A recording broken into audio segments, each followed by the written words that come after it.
Pakistan and Azerbaijan's military bonanza. While Ankara and Baku nurtured ties with Israel, they also deepened defense cooperation with Pakistan. In June 2025, Islamabad signed a $4.6 billion contract to supply 40 JF-17 Block 3 fighter jets to Azerbaijan, accompanied by a $2 billion investment package. The deal, the largest defense export in Pakistan's history, expands an earlier order of 16 aircraft and will give Baku advanced avionics, AESA radar, and compatibility with long-range Chinese missiles.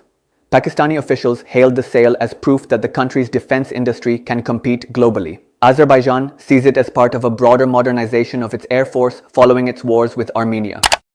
Double standards and difficult questions. Put all of this together and a contradictory picture emerges. Pakistan stands firm in rejecting Israel, yet its closest allies sell Israel oil and buy its weapons. Turkey decries Israeli aggression, yet continues to earn transit fees from the BTC pipeline and exports goods worth billions of dollars. Azerbaijan thanks Pakistan for diplomatic support, yet hosts listening posts that feed Israeli intelligence on Iran. Meanwhile, Islamabad itself is contemplating recognizing Armenia to gain access to Eurasian trade corridors.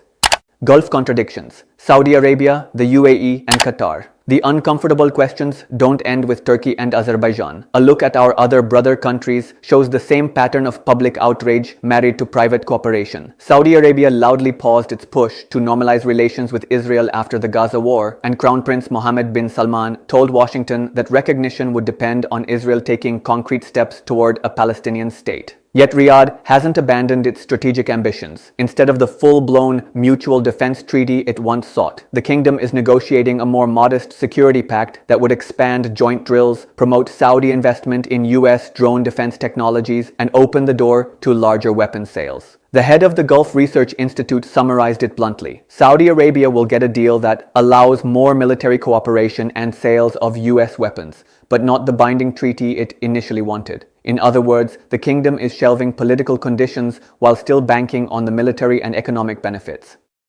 The United Arab Emirates